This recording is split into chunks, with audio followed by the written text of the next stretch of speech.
Hey guys, मेरा नाम है लोकेश और आप सभी लोग देख रहे हैं द एंटरटेनर शो। तो आज के इस एपिसोड में हम लोग करने वाले हैं एपिसोड 6 का एक्सप्लेनेशन। किसका?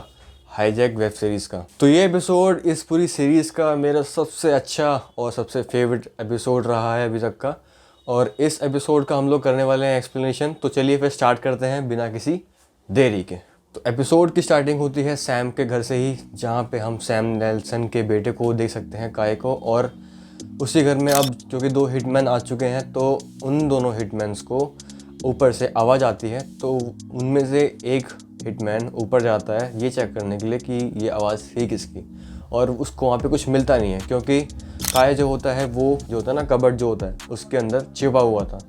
तो एजर को अपने सेल से बाहर निकलता हुआ देखा जा सकता है, और इसके बाद एजर और जॉन ये दोनों गाड़ी लेकर कहीं निकल जाते हैं, जिसका पीछा डैनियल और उसकी टीम कर रही होती है। फिर थोड़ी देर के बाद में ही एजर को ये पता चल जाता है कि कोई उनका पीछा कर रहा है, और इसी की वजह से वो अपना फ़ोन, जिसके अंदर पुलिस ने ट्रैकर लगाया हुआ था, GPS लगाया हुआ था, वो डैनियल की गाड़ी पे रख देता है और बोलता है उसको गाड़ी में बैठते हुए कि उसने अपनी डील तोड़ी है, अब उसको उसका खामियाजा भरना पड़ेगा। थोड़ी देर के बाद हम फ्लाइट के अंदर देखते हैं कि स्टुअर्ट को एक मैसेज आता है, और उस मैसेज के अंदर वो एक मरे हुए पैसेंजर की फ़ोटो मांग रहे होते हैं। फिर इन हाईजैकर्स की नज़र पड़ती है उस एक एयर होस्टेस के ऊपर जो फ्लाइट के अंदर मौजूद थी। अब इन हाईजैकर्स ने सिर्फ उसी को क्यों चुना, उसके पीछे एक रीज़न था। रीज़न ये था कि एयर होस्टेस या फिर क्रू मेंबर तो हमेशा ट्रैवल करते रहते हैं, तो किसी को पता भी नहीं चलेगा अगर उनमें से कोई मर भी गया तो इसी वजह से वो एयर होस्टेस को चुनते हैं, ना कि किसी एक पैसेंजर को। सैम फिर से यहाँ पे आके नेगोशिएट करता है स्टुअर्ट, और उसको बताता है कि तुम्हें इसे मारने की ज़रूरत नहीं है, क्योंकि तुमने पहले ही एक फीमेल पैसेंजर को मारा हुआ है। तुम उसी की क्यों नहीं फ़ोटो ले लेते और जिसको तुम्हें भेजना है, जहाँ तुम्हें भेजना है वहाँ भेज देते।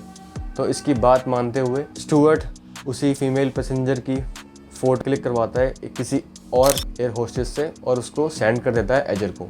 इसके बाद हम देखते हैं कि एजर की कार का पीछा लगातार डैनियल और उसकी टीम कर रही थी, मगर यहाँ पर एजर डैनियल को एक सबक सिखाना चाहता था। तो इसीलिए जो फ़ोटो स्टुअर्ट ने उसको भेजी, वही फ़ोटो अब एजर ने डैनियल को भेजी है, ये दिखाने के लिए ये लोग एजर की बात को नहीं मानेंगे तो प्लेन में बैठे सभी पैसेंजर की मौत ऐसी ही होती रहेगी। ये फ़ोटो अब डैनियल ज़ेरा को भेजता है, जो कि कॉलिनवुड हाउस में ही मीटिंग के अंदर शामिल थी।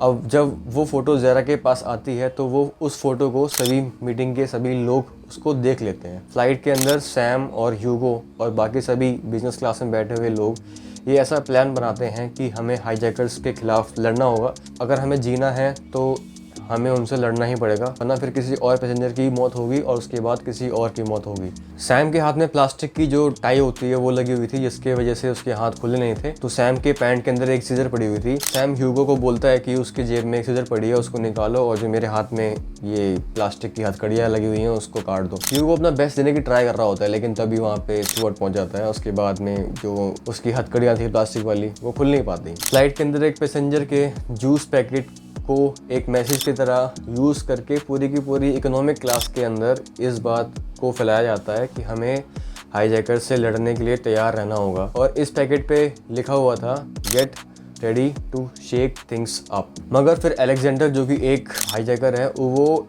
किसी एक पैसेंजर को ऐसा करता हुआ देख लेता है, जिसके बाद में वो जो पैकेट होता है वो पैकेट एक फीमेल हाईजैकर लेके आगे स्टुअर्ट के पास जाती है, और वहाँ पे जाके स्टुअर्ट ह्यूगो पे शक करता है क्योंकि उसके पास पेन था, और वो ह्यूगो को एक मैसेज पढ़वाता है जिसके ऊपर लिखा हुआ था कि किसी एक नई बॉडी की फ़ोटो चाहिए उस एजर को।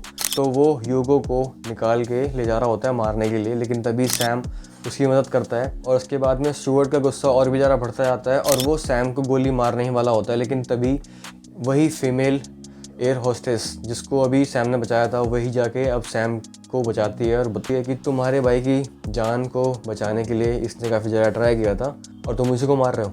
फिर इसके बाद में सैम देखता है कि वही स्टुअर्ट किसी एक फीमेल पैसेंजर को मारने की कोशिश करने वाला होता है कि तभी सैम उसी सीजर से अपने प्लास्टिक की हथकड़ियों को खोलता है और डायरेक्ट हमला करता है स्टुअर्ट के ऊपर। इसके बाद हम देखते हैं कि फेलिस स्टेडन को डेवलिन का कॉल आता है। डेवलिन वही बंदा है जिसने होम सेक्रेटरी को एनवलप दिया था जिसके अंदर काफ़ी सारी डिमांड्स लिखी हुई थी। वो उसको किसी एक बार में बुलाता है और उसको इन्फॉर्मेशन देता है कि कुछ घंटों के अंदर ही 2 कंपनीज़ के शेयर प्राइस जो है वो मार्केट में गिरने वाले हैं, जिसमें कि एक किंगडम एयरलाइंस है और दूसरा मैकमिलन डॉयल है।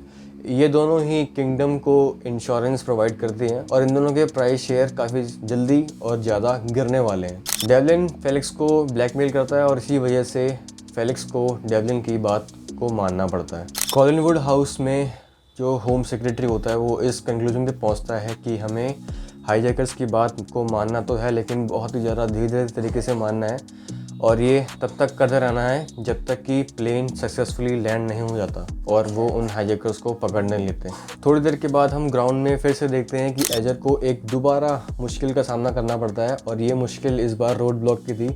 एजर को ये लगता है कि इस बार भी पुलिस का ही कोई खेल है और इसकी मेन वजह है ताकि एजर और जॉन ये दोनों के दोनों फ्लाइट को पकड़ के यहाँ से जा ना सके। इस वजह से पुलिस ये सारा खेल खेल रही है, इन्वेस्टिगेशन कर रहे हैं। इन सभी को लगता है कि ये दोनों नॉर्थ वेस्ट के रास्ते होते होते फर्न हिल एयर फील्ड की ओर जा रहे हैं और वहाँ से जाके ये लोग प्लेन से टेक ऑफ कर लेंगे, यहाँ से भाग जाएंगे।